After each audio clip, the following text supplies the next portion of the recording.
신약 169페이지 요한복음 12장 48절로 받들어 읽겠습니다.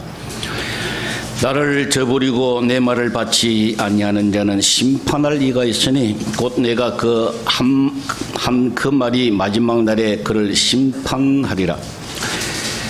내가 내 자유로 말한 것이 아니요 나를 보내신 아버지께서 내가 말할 것과 이룰 것을 친히 명령하여 주셨으니 나는 그의 명령이 영생인 줄 아노라. 그러므로 내가 이르는 것은 내 아버지께서 내게 말씀하신 그대로니라 하시니라. 아멘. 지난주에 어떤 목사님하고 대화를 하다가 제가 충격을 받았어요. 그 목사님 며느리가 암이 걸렸어요. 아주 젊은데 암이 걸려가지고 갑자기 암이 걸려가지고 거의 사형 선고를 받았어요. 저보고도 기도 부탁하고 했는데 그래서 어찌 됐습니까 하고 제가 물어봤더만 아들이 며느리하고 와서 아빠 힘들어요 어떻게 하면 됩니까 하고 물어봤어요. 그래서 목사님이 당연하죠. 하나님께서 기다리고 계시니까 그동안 신앙생활을 안 했거든. 이 둘이요. 교회를 안 다녔어요. 그래서 금식기도 하고 하나님 앞에 부르짖으라. 하나님이 천지를 창조하셨는데 그 하나님은 믿을진데 그 암은 아무것도 아니라. 그래서 고쳐주실 거니까 금식하면서 기도하라. 하니까 애가 돌아가서 이게 그냥 삐져가지고 한마디로 그냥 막 따지고 그러더랍니다. 아빠가 돼가지고 어떻게 금식을 하라 그러냐. 자기는 어디 좋은 병원에 가서 마음껏 치료하라고 이야기할 줄 알았대요.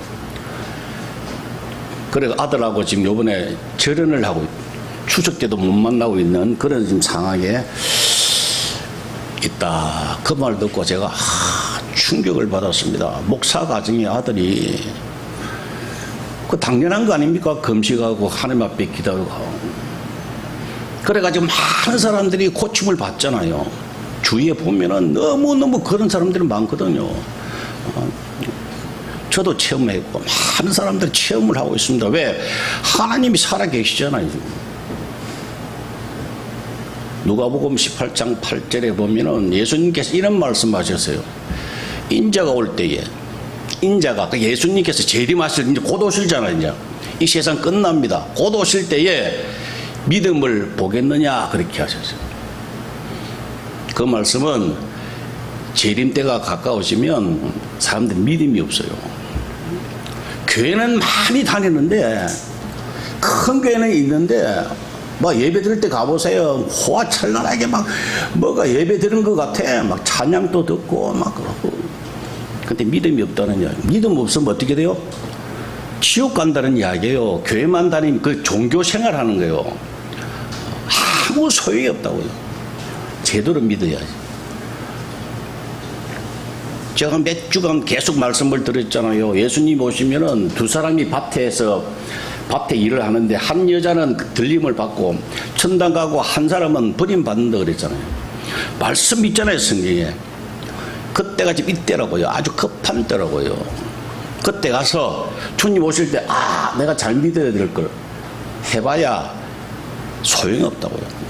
기회가 이제 없어요. 영원토록 지옥 간다. 영원토록 천국 가고. 이 많은 사람들이, 지혜로운 사람들이 누가 교회 나오기 좋아합니까? 누가 헌금하기 좋아합니까? 누가 교회 헌신하기 좋아합니까? 이걸 알기 때문에 죽기 살기로 하나님에 매달리는 거예요. 그죠? 그게 지혜로운 사람이에요. 지난 시간에 법은 사람이 지킬 수가 없다 그랬어요. 성경에 나타나 있는 모든 율법, 하나님 이거 해라 저거 해라 모든 거 가르쳐 주신 거 지키라고 행하라고 하신 것은 사람이 불가능하다 그랬어요. 누구만이 하실 수 있다고요? 하나님만이 하실 수 있다고 그랬어요. 어떻게 해요? 하나님 안에 사는 사람, 주님과 함께 사는 사람, 그 사람만이 율법을 지킬 수가 있다. 이렇게 말씀을 하셨어요. 제가 전자과 출신인데 전기가 A에서 B로 옮기잖아요. 그죠? 고리 원자력 발전소에서 서울까지 전기를 옮겨야 되잖아요. 옮기는데 백이 생산되었다 그러면 백이 그대로 옮겨지는 것이 아니라요. 중간에 손실이 있어요. 보통 우리가 원자력에서 고리에서 서울까지 올 때 그 손실을 3.6%라고 우리가 보거든요. 손실이 그 정도로 없어진다고요. 왜 없어지느냐? 저항 때문에 그래요. 이 전선에 있는 저항 때문에 백이 백으로 옮기지 못한다는 거예요. 그걸 R이라고 그래요. 리시스턴트로 해가지고 저항이라고 하는데 이게 멀면 멀수록 저항이 큽니다. 근데 A와 B가 붙어 있으면 고리 원자력이 서울에 있으면 저항이 제로라고요. 하나님과 인간이 멀어졌잖아요. 그죠? 아담이 죄를 지어가지고 하나님 곁을 떠났어요. 에덴 동산을 떠났어요. 그때부터 이 고생이 시작되는데 멀면 멀수록 하나님과 멀수록 고생이라고요. 근데 가까이 와서 하나님과 같이 살면 그게 영생이라 그랬어요. 이 땅에서 가장 행복한 사람, 돈하고 관계없어요. 아무것도 없어도 하나님과 동행하는 사람은 그야말로 완벽하게 행복하게 살 수 있다가 그게 많은 사람들이 정언을 하고 있잖아. 그렇게 누리고 살고 뭐 눈에는 뭐 보인다고요. 정치하는 사람은 정치하는 사람만 눈에 보이고 돈 좋아하는 사람은 돈 있는 사람만 보이기 때문에 그런 영생으로 사는 사람이 눈에 안 보인다고요. 그래서 못 봤을 뿐이지 그런 사람들이 아주 오늘 또 많습니다. 근데 아까도 저항이 제로가 되려고 하면 함께 있어야 되잖아요. 율법도 마찬가지라고. 야고보서 2장 10절에 뭐라고 말씀하시냐면은 누구든지 온 율법을 지키다가 그 하나라도 범하면 모두 범한 자가 된다 그랬어요. 율법이 1000가지인데 999가지를 지켰는데 한 가지를 범하면 그 다 범한 거다. 율법을 범한 거다. 이렇게 성경에 말씀하고 계신다. 그래서 100% 하려고 그러면 하나님 곁에 붙어 있어야 돼요. 하나님과 함께 있지 않으면은 누구든지 다 율법을 범하고 사는 사람이 되는 거예요. 그래서 주님과 함께 살면 성경에 보니까 그걸 영생이라 그러고 또 안식이라 그러고요. 참 기쁨으로 살 수 있고 이 땅에서 가장 행복하게 살 수 있는 것이 바로 주님 안에서 사는 거다. 그런데 여기에 걸림돌이 있다니까요. 참 주님과 함께 살아야 되는데 제일 마귀가 방해하는 건 뭔지 아세요? 오늘날 많은 사람들이 여기에 그냥 넘어져서 참 자유를 못 느낀다니까요. 참 기쁨을 못 누리고 산다니까. 교회는 다니는데 뭔가 찝찝해요. 근데 성경에 데살로니가전서 5장 16절에 항상 기뻐하라 그랬잖아요. 근데 그 기쁨이 없다니까. 요한복음 14장 27절에 평안을 하나님이 주신 주님이 주신 참 평안을 주셨다 했는데 그 평강이 없다니까. 뭐가 불안해, 뭐 안 하면 안 될 것 같고 자꾸 이렇게 뭐를 해야 될 것 같고 이런 마음이 드는 게 그게 뭐냐면 죄 문제가 해결이 안 돼서 그래요. 생각보다요 우리 크리스찬 교회 다니는 사람 중에 이 죄 문제 때문에 고민하는 사람이 너무 많아요. 제가 알기로는 90% 이상이 이 죄 문제 때문에 진짜 행복하지 못하게 그렇게 신앙생활을 하는 사람들 내가 너무 많이 봤어요. 이 문제를 확실하게 여러분 좀 인식하고 믿음으로 좀 극복해야 됩니다. 율법 아래 있으면 내가 법을 지켜야 되겠다. 아까도 여기 법을 지켜야 되겠다고 율법 아래 있으면 행복이 없어요. 근데 은혜 아래 있으면 은혜 아래 살면 참 자유를 느끼는 거예요.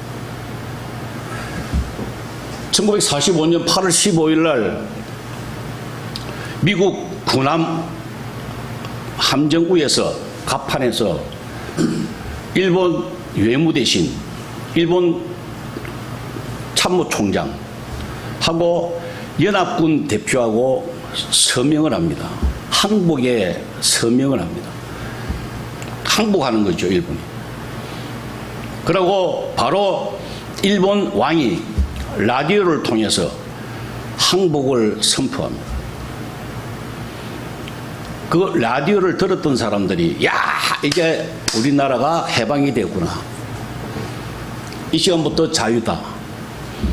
라디오를 직접 못 들어도 그 이야기를 전해 들었던 사람이 있을 거 아닙니까? 야, 오늘 왕이 항복을 했다 하고 막 이야기하면 그 말을 믿고 야, 자유다. 그래 오늘 이 시간까지 온 거예요. 우리가 일본 식민지가 아닙니다, 이제는. 그죠?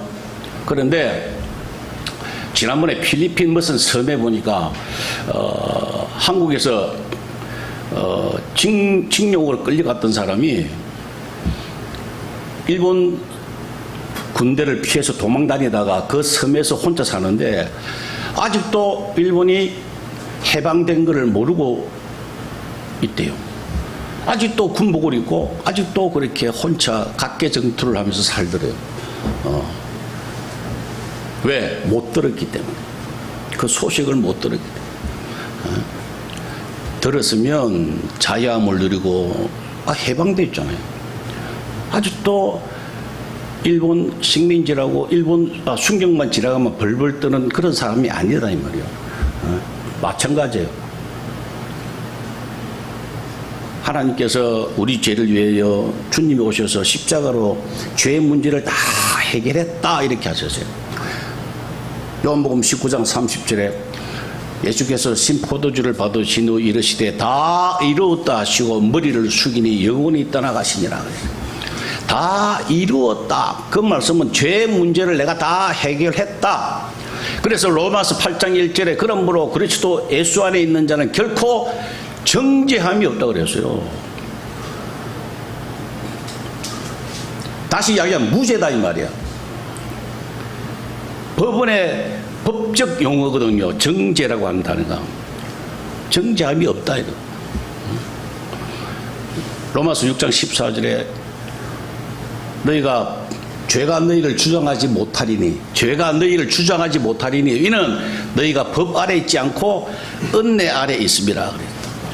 성경은 끊임없이 선포하십니다. 죄와 관계없다. 죄에서 해방되었다. 그렇기 때문에 너희는 죄가 없다. 계속 선포하시잖아요. 이게. 라디오를 통해서 계속해서 지금 방송하는 거예요. 해방되었다. 근데 그걸 듣고도 믿지 않는 사람 어떤 이야기를 하느냐. 죄가 없다 그러니까 어떤 사람은 그러더라고요. 내가 아직 감동이 없어서 느낌이 아직 안 온대요.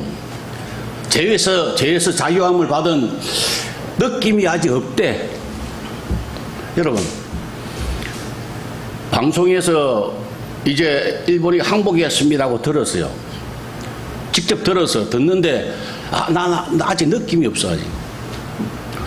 아직 감동이 안 와. 그런다고 해방 안 된 겁니까? 그러면 그냥 식민지로 살 거예요. 그냥 자기 느낌하고 자기 감정하고 아무런 상관이 없어요. 성경 말씀 마찬가지라고 하나님이 선포하셨어요. 무죄다. 넌 죄가 없다. 라고 선포하셨으면 그대로 받아들이고 아멘 하면 되는 거. 그래 감사하면 되는 거예요. 그게 정 감정이 안 나타나면 어떻게 해요? 하나님 앞에 기도해야 되잖아요. 하나님 나 믿음 없는 것을 불쌍히 여겨달라고. 그러면 하나님이 틀림없이 믿음 주세요. 하나님 앞에 기도해 보세요. 나 아직 감동이 없는데요. 성경을 읽어도 아무런 감동이 없고 감흥이 없고 죄의 문제에 대해서 아직도 내가 확신이 없는데요. 정말 믿고 싶습니다. 라고 기도해 보세요. 보혜사 성령께서 도와주세요. 보혜사 성령이라고 제가 설명했죠. 헬라어로 파라클레토스라고 하는 이 하나님, 이 보혜사가 성령께서 우리와 함께 계시는데 그분이 파라클레토스라고 뭐라 그랬어요? 옆에서 내 곁에서 돕는다고 하는 거죠. 지배한다, 이끈다가 아니고요. 도와주신다 그랬어요. 그래서 내가 그렇게 원하면, 그렇게 기도하면 옆에서 도와주시는 거예요. 우리가 방향을 잡고 기도하고 하나님 앞에 기도해야 되는 거예요. 그게 중요해요. 그러면 도와주셔. 이 죄 문제가 해결 안 되면요, 굉장히 사람들이 괴로워요. 힘들어요. 자꾸 양심이 자기를 찌르거든요. 아, 내가 죄지. 내가 지옥 가면 어떻게 하지? 이는 끊임없이 아직도 식민지에 살고 있는 듯한 그런 사람들이 교회 안에 부지기수라고요. 솔직하게 여러분 양심이야 생각해 보세요. 아, 나는 완전히 나는 뭐 자유다 뭐 이런 생각 가진 사람들이 정말 귀하다고요. 물론 우리 교회 성도들은 별도지만은. 골로새서 2장 20절에 너희가 세상의 초등학문에서 그리스도와 함께 죽었거늘 어찌하여 세상에 사는 것 같이 규례에 순종하느냐 그랬죠. 붙잡지도 말고 맛보지도 말고 만지지도 말라라 그랬어요. 이 세상 거하고는 이제 완전히 단절됐다. 이겼다. 극복했다. 그 말씀을 계속 하시는 겁니다. 그래서 우리가 이 진리를 제대로 알면요, 연세대학교 가면은 표가 뭡니까? 요한복음 8장 32절. 진리를 알지니 진리가 너희를 자유롭게 한다.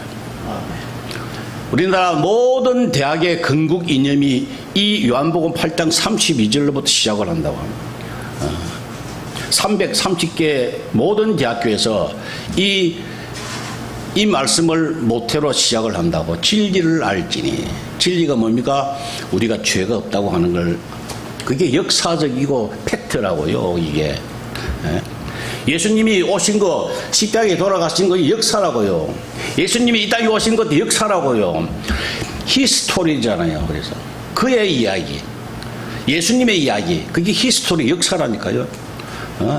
예수님 오신 걸 부인하는 사람이 누가 있어요? 아무도 없죠. 불신자들도 부인 못해요. 그분이 오셔서 왜 오셨는가? 죄 문제 때문에 오셔서 이 죄 문제를 다 해결해 주셨다. 이거를 받아들이고 믿는 것이 첫째로 시작이에요. 가장 중요합니다. 이게 안 되면 교회를 10년, 20년, 30년 다니도 그저 그래요. 발전이 절대 없다고요. 교회 50년 다니면 뭐합니까? 목사가 되면 뭐합니까? 이거에서 자유롭지 못하면 아무 소용이 없어요. 그래서 이거를 제대로 믿고 누려야 된다고 합니다. 그게 자유예요. 근데 이 죄 문제 가지고 성도들을 끊임없이 힘들게 하는 게 마귀입니다. 여러분 잘 들으세요. 죄 문제는 주님이 해결해 주셨어요. 그죠? 끝났어요. 이미. 역사적으로 끝났어요. 그런데 이것을 받아들이고 누리는 몫은 누구라고요? 여러분들이 각자 해야 돼요. 그걸 믿고 자유롭게 주 안에서 사는 것은 하나님이 강제로 안 주신다고요. 여러분들 몫이라고요. 교회를 아무리 오래 다닌다, 뭐 많이 헌금을 한다, 그게 문제가 아니고, 그 각자 이 자유는 여러분 스스로가 선택해서 해결해야 됩니다. 이 율법 문제, 죄 문제, 이거를요, 한번 이렇게 생각해 보세요. 내가 해결하려고 하잖아. 그죠? 죄 문제를. 내가 뭔가 잘해보려고 하는. 이게 율법이거든요. 이거는 자기 부인이 안 된 사람이라고. 그런데 하나님 앞에 다 맡기고 그분과 함께 살면서 그분께 모든 걸 맡기는 사람. 이게 자기 부인된 사람이라고. 그 성경은, 신약은 제가 수천 번 이야기했잖아요. 목적이 자기 부인하는 거라. 이 땅에서 우리가 살아가고 있는 것은 자기 부인하라고. 네 힘으로 할 수 없다. 우리는 절대 우리가 불가능하니까 우리는 할 수 없으니까 다 맡겨라. 주님께 다 맡겨 의지해라. 그 상태가 자기 부인된 상태라고요. 자기가 살아있으면요, 절대 주님 안에 주님께 못 맡겨요. 그게. 내가 살아서 내가 뭘 해보려고 그러는. 내가 결심을 하고요. 내가 결단을 하고요. 내가 막 금식을 하고요. 이런 식으로 내가 뭔가를 하려고 하니까 자기 부인이 안 되니까 그냥 100% 안 되는 거예요. 아무리 물구나무를 써도요. 금식을 40일 금식을 100분을 해도 안 된다니까요. 그걸 알고 자기를 내려놓고 하나님 앞에 다 맡기는 그 상태. 참 이게 중요합니다, 여러분. 운전할 때 우리 집사람이 처음에 연애할 때 83년도에 제가 차를 처음 포니를 샀는데 집사람이 예비 타고 다닐 때는 집사람이 운전 못했죠. 그때는 내가 막 120, 130까지밖에 안 나오거든, 포니가. 그렇게 밟아도 그냥 실이 나서 옆에서 좋아했어요. 그 뒤로도 계속 좋은 차를 타도 막 160 밟아도 조용하고 그냥 즐겼어요. 근데 어느 날 운전을 하고 난 다음에, 집사람이 운전을 하고 난 다음에는 자기가 운전하잖아요. 그러니까 어느 날 조금씩 잔소리를 하게 되더니, 잔소리를 한다니. 속도가 좀 높다는 둥, 뭐 급하게 브레이크를 밟는다는 둥, 이런 식으로 잔소리합니다. 자기가 아무것도 없을 때는, 면허증도 없고 아무것도 없을 때는 참 평안해요. 근데 자기가 알고 간섭하기 시작하면 자기가 불안하다니. 그죠? 내가 뭔가 할 수 있다고 해가지고 내가 뭔가 자꾸 하려고 하면 불안하다고요. 왜? 못하기 때문에. 그래서 예수 믿는다고 하는 것은, 신앙생활 잘 한다고 하는 것은 자기를 다 포기하고 하나님 앞 맡기는 사람. 그 사람이 가장 지혜로운 사람입니다. 그래서 하나님께서 원하시는 것은 그런 사람 되기 위해서 끊임없이 하나님 훈련을 시키십니다. 어떤 분이 그러되, 구약시대 때는 율법을 지켜야 구원받습니까? 그럼 율법을 지키고 안 지키고 여부에 따라 구원받고 안 받고가 달려 있습니까? 그렇게 질문을 하시더라고요. 내가 신학교 강의할 때 그랬어요. 학생이 구약 때는 그러면 율법을 지킴으로 구원받고 안 지키면 지옥 가고, 신약은 믿음으로 구원받고 안 믿으면 지옥 가느냐? 아니라 그랬어요. 여러분 잘 보세요. 이스라엘 백성이 홍해를 건너 광야에 갔죠. 광야 생활 40년 동안 뺑뺑이 하나님 돌리시다가 이 이스라엘 백성을 요단강 건너서 가나안 땅에, 복지가 있는 어마어마한 좋은 가나안 땅으로 보내셨어요. 그죠? 그러면 율법을 언제 주셨습니까? 광야 때, 광야에 들어서서 시내산에서 하나님이 모세를 통해서 율법을 주셨다고, 지키라고. 그때부터 지키고 안 지키고 문제가 대두가 되는 거예요. 자, 그러면 율법 이전에 뭐가 있었습니까? 홍해를 건너는 게 있었다고. 구원이 이미 있었다고 하는 거예요. 율법을 지킴으로 구원받는 게 아니고요. 율법이라고 하는 것은, 법이라고 하는 것은 구원받은 사람, 홍해를 건너서 강야에 들어섰다, 이 구원받았다는 이야기 아닙니까? 이 구원받은 사람들에게 필요한 것이 바로 율법이라고. 그래서 율법을 주신 거라고. 율법을 주시면서 해봐라. 해보니까 안 되는 거야. 그래서 항복하게 만드는 거야. 나는 도무지 못하겠습니다. 할 수가 없습니다 하고 자기를 내려놓는 것이 율법의 목적이라고요. 근데 자꾸 뭘 하려고, 자기가 할 수 있다고 생각하고, 이걸 지킴으로 구원을 받겠다고 생각하고, 또 반대로 율법을 어기고 죄 짓잖아요. 그러면 자꾸 자기가 지옥 간다고 생각한다니까요. 지옥 간다고 생각을 해요, 사람들이. 그러니까 기쁨이 없고 참 평안이 없다고요, 사람이. 요 원리를 제대로 알아야 진짜 기쁨으로 평강으로 산다고요. 왜 살면서 그렇게 개고생을 하는지 몰라요. 왜 불안해서 그렇게 사는지 몰라요. 이 죄 문제가 해결 안 되고 율법 문제가 해결 안 되면요 정말 이 땅에서 고생합니다. 여러분 아무리 설교요 뭐 착하게 살자 사랑하자 뭐 이런 설교 아무리 들어봐야 무슨 소용이 있냐고. 이 문제가 해결되지 아니하면 주님과 함께 살지 아니하고 자기 부인 안 되면요 신앙생활 완전히 꽝이라고요. 그럼 모래 위에 짓는 것과 똑같다고. 모래 위에 비가 오고 한번 물이 지나가면 와라라 다 무너집니다. 아무 소용이 없습니다. 그래서 우리 신앙생활 할 때에 이게 훈련이라고요. 거듭되고 거듭되는데 이것은 자기가 뭐 잘하고 못하고 이 관계없다고요. 자기가 정의롭다 착하게 살았다 이거하고 관계가 없어요. 그래서 고린도전서 10장 12절에 선줄로 생각하느냐 넘어질까 조심하라 그랬죠. 그러고 사도 바울은 날마다 죽는다 그랬어요. 천국에 완전한 천국 가기 전까지는 날마다 자기 자신을 쳐서 복종시키고 주님 안에서 기쁨으로 살아야 돼요. 자칫하면요 마귀가 계속 틈을 타요. 욥 이야기를 잠시 하면 성경에서 구약에 욥이라고 하는 사람이 등장하는데 한 사람의 그 욥의 이야기를 통해서 아주 깊은 것을 하나님이 메시지를 우리에게 주시고 계십니다. 저도 욥을 보면서 연구하면서 많은 걸 깨달았어요. 욥이 동방에서 가장 부자라 그랬잖아요. 부자인데 하루아침에 너무 잘하니까 너무 잘하고 하나님 앞에 너무 잘하고 하니까 마귀가 하나님이 돈 많이 주시고 자식들 복을 주시니까 잘하지 뭐 그 다 빼앗아 봐요. 욥이 잘하겠나 안 하겠나 이렇게 하나님 앞에 이야기하니까 그 하나님께서 그러면 네 마음대로 해봐라. 그 대신 죽이지는 말라. 그래서 마귀가 지 마음대로 이제 재산을 하루아침에 다 빼앗고 7남매를 다 몰살시키잖아요. 그래도 욥이 하나님 앞에 원망을 안 했거든요.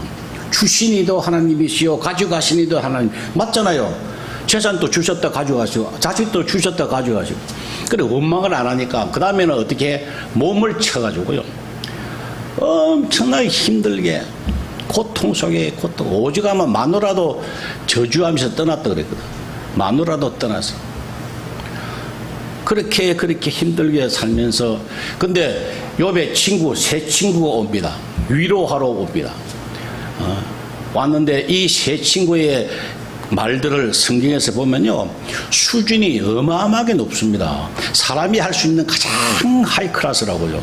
이게 제일 처음에 볼 때 등장할 때부터 달라요. 친구들이 와서 7일 동안 밤낮으로 아무 이야기 안 했다 그래요.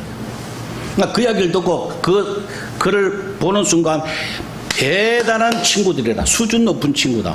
여러분 어디 초상집이나 급히 애가 죽었든지 뭐 그럴 때 가서 우리 성도들이 조심해야 돼요. 가자마자 슬퍼서 너무 죽겠는데 너무 힘들어하는데 집사님 힘을 내세요. 용기 내세요. 아들이 천국 갔잖아요. 그걸 위로를 받으시라 이런 말 하는 거. 그 목사님이 그러더라. 죽이고 싶더라고요. 그런 말 하는 사람이 너무 밉더래요. 자기는 너무 슬퍼서 힘들어서 앞이 안 보인대요. 아들이 죽었는데 그게 젊어서 죽었는데 얼마나 힘들겠어요. 근데 와서 하는 이야기가 위로를 받아라 뭐 천국 갔다 그러고 너무 밉더래. 저도 처음에 이해를 못했어요. 제일 좋은 거는 그게 뭡니까 하니까 그냥 아무 말 안 하고 옆에서 같이 우는 거에 제일 좋대. 그냥 같이 울어주는 거. 근데 이 친구가 7일 동안 7일 동안 그냥 침묵하면서 같이 울고 그냥 죄를 뒤집어 쓰고 울었다는 이야기 아닙니까? 그래서 토론을 합니다. 토론하는 거 욥기서 가만 보세요. 너무 수준이 높아. 다 하나님 말씀대로요. 욥도 하나님 말씀대로 친구들도 말씀대로 다 수준이 높아. 서로 막 지지 않죠. 말하자면. 근데 여기서 욥이 인간으로서 가장 할 수 있는 최고의 고백을 합니다. 욥기 23장 10절에 그러나 나의 가는 길을 그가 아시나니 하나님 아신단 말이요. 그가 나를 단련하신 후에는 내가 순금되어 나오리라. 그래서 이 어려움이 하나님이 나를 단련시킨다는 거야, 믿음을. 그래서 내가 이 끝나면은 내가 순금이 되어가지고 금 같은 믿음, 100% 순금 돼가지고 나올 것이다. 이 고백이요, 대단한 고백입니다. 아마 사람이 할 수 있는 최고의 고백 같아요. 그런데 그 뒤에 하나님이 욥을 만나주세요. 만나서 천하 만물을 다 보여주시면서 자연을 보여주시면서 설명하세요. 그리고 맨 마지막에 42장이 맨 마지막인데 42장 5절에 욥이 마지막으로 고백합니다. 내가 주께 대하여 귀로 듣기만 하여 사오나 이제는 눈으로 주를 배움나이다. 그러므로 스스로 거두어드리고 티끌과 제 가운데서 회개하나이다. 다시 이야기하면 내가 잘난 척했다는 거야. 뭐 순금되어 논다는 둥, 뭐 하나님은 살아계신다는 둥, 친구들한테 나는 정의롭다는 둥 이야기를 계속 했는데 하나님을 직접 뵙고 나니까 이게 아무것도 안 되라는 거예요. 그래서 스스로 거두어드린다면, 이면 내가 사람이 할 수 있는 최고의 믿음의 고백도 거두어드린대요. 다 거두어드리고 티끌과 제 가운데서 내가 회개밖에 할 게 없습니다. 하나님을 만나 뵈니까 그것밖에 할 게 없다라고 고백하는 것이 욥기서예요. 그게 마지막에 욥기에 하나님이 의도하시는 바라고요. 얼마나 중요한지 몰라요. 이것이 되니까, 자, 거두어든다는 건 뭡니까? 자기 부인한다는 이야기야. 내가 이야기했던 거 아무 소용이 없다. 자기 부인하겠다는 거야. 그렇게 되니까 욥이 끝에 보면 갑절의 복을 받았다 그랬어요. 재물을 갑절로 하나님 주셨다. 자식들도 갑절에 하나님 복을 주셨다. 회복시켜 주셨다는 이야기입니다. 자기 부인이 되면, 거두어드리면요, 자기를 부인하고 거두어드리면 이 땅에서도 하나님이 인생이 변하여 영생으로 살게 하신다니까요. 우리가 지금 인생으로 살고 있잖아요. 다들 인생으로 사니까 고생하죠. 다들 힘들죠. 이게 영생으로 되게 하시겠다. 갑절의 복을 주시는 거, 그게 욥의 메시지라고요. 정리를 하고자 합니다. 우리가 잘 아는 돌아온 탕자, 둘째 아들이 집을 나가서 고생하다가 돌아왔어요. 돌아왔는데 돌아와서 뭐 하고 있습니까? 아버지하고 한 집에 살고 있다니까요. 이게 중요하다고. 돌아왔으면, 하나님 앞에 구원받았으면, 죄에 관계없이 속량을 받고 하나님 앞에 용서받고 천국 시민이 되었으면 이 땅에서 누구하고 살아야 돼요? 하나님과 같이 살아야 돼요. 내가 따로 독립해서 나 혼자 사는 게 아니라고요. 자기 부인이 안 된 사람은 자기 혼자 산다고, 내가 내 힘으로 뭔가를 하려고 아직도 살고 있어요. 요한복음 15장 4절에 내 안에 거하라 그랬잖아. 주님께서 내 안에 거하라. 내가 너와 더불어 같이 묵고 마시고 하겠다. 이게 한 집에 사는 거예요. 탕자가 돌아와서 아버지 집에 한 집에 사는 거예요. 그냥 이게 영생이라고요. 그냥 어려운 것도 아니에요. 가장 쉬운 거라고요. 그래 되면 모든 것이 되어진다니까. 율법도 되어지고요. 오리를 가자 그러면 심리까지 가게 되고요. 이 왼밤을 치면 오른밤까지 내밀게 되고요. 원수까지도 사랑하게 된다니까. 사람은 못해요. 인간은 불가능한데 주님과 함께 살면 원수까지 사랑하게 된다는 거야. 그게 영생의 삶이요. 그렇게 사는 사람이 가장 행복한 사람이요. 주님 오실 때 휴거당합니다. 주님과 함께 같이 영원한 천국에 갈 수 있다고요. 우리 성경을 한번 찾아보고 마칠까요? 요한복음 5장 24절을 한번 보세요. 요한복음 우리 본문의 그 5장 앞에 5장의 24절. 요한복음 5장 24절 같이 한번 읽을까요? 시작. 내가 진실로 진실로 너희에게 이르노니 내 말을 듣고 또 나 보내신 이를 믿는 자는 영생을 얻었고 심판에 이르지 아니하나니 사망에서 생명으로 옮겼느니라 그랬어요. 뭐 이렇게 설교나 이런 들을 때 보면은 심판대 앞에 선다 이런 말을 많이 들었죠. 심판대, 주님의 심판대 앞에 설 것이다 이런 이야기를 많이 들었죠. 그러나 우리는, 하나님의 백성은, 제대로 믿는 사람은 심판대 앞에 안 섭니다. 심판대 앞에 선다는 것은 우리가 TV에서 많이 보잖아요. 수갑 차고, 그죠? 형사사건을 이야기하는 거거든요. 여기서 이야기하는 거는 수갑을 차고 법원에 가는 거예요. 이게 심판대 앞에 선다는 이야기요. 자, 보세요. 오늘 본문의 그 24절 보세요. 진실로 진실로 너희에게 이르노니 내 말을 듣고 또 나를 보내신 이를 믿는 자는 영생을 얻었고, 그 다음에 뭐요? 심판에 이르지 아니하나니. 그래. 심판이 없다는 거예요. 하나님의 백성은, 제대로 믿는 사람은 이 세상 끝날 때 우리에게 심판이 없어요. 심판대 앞에 설 일이 없다니까. 우리는 수갑 찰 일이 없다고요. 근데 조건이 뭡니까? 그 바로 앞에 보세요. 뭐를 얻었고? 영생을 얻었고. 영생을 얻은 사람, 영생으로 사는 사람, 그걸 놓치면 안 돼요. 이 땅에서 주님과 함께 영생으로 사는 사람은 심판에 이르지 않는 사람입니다. 영생을 얻은 사람은 조건이 뭡니까? 어때서 영생을 얻었습니까? 그 앞에 뭡니까? 내 말을 듣고 또 나를 보내시는 이를 믿는 사람. 하나님 말씀을 듣고 믿고 그렇게 영생으로 사는 사람은 심판에 이르지 아니한다. 그래서 영생으로 사는 것이, 오늘 다시 본문으로 돌아와서 본문에 하나님의 명령이라 그랬어요.